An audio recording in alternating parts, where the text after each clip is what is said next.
আজকে সকাল থেকে আমরা বেশ কিছু কার্যক্রম পরিচালনা করেছি এবং প্রশিক্ষণার্থীদের মাঝে আমরা মহান একুশের চেতনা, দেশপ্রেমের স্ফুরণ ঘটানোর অনেক উদ্যোগ গ্রহণ করেছি। সব শহীদদের, সেসব ভাষা যোদ্ধাদের যাদের রক্তের বিনিময়ে। চিঠিটা তার পকেটে ছিল, ছেঁড়া আর রক্তে ভেজা। মাগো, ওরা বলে সবার কথা কেড়ে নেবে, সবার কোলে গল্প শুনতে দেবে না। সুরের পাখি আসছে দরদ ভরা সেই গান, তুমি আব্দুল আলিমের সর্বনাশা পদ্মা নদীর টান।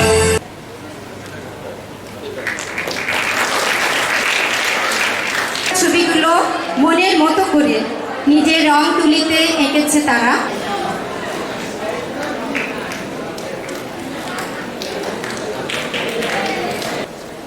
ভাষার জন্য পৃথিবীতে সংগ্রাম করেছে শুধুমাত্র ভাষাকে প্রতিষ্ঠিত করার জন্য এবং আত্মহুতি দিয়েছে এমন জাতি পৃথিবীতে নেই।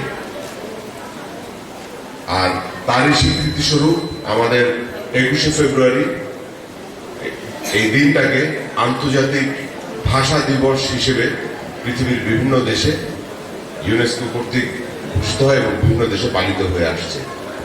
এই জন্য জাতি হিসাবে আমরা অবশ্যই অনেক গর্বিত।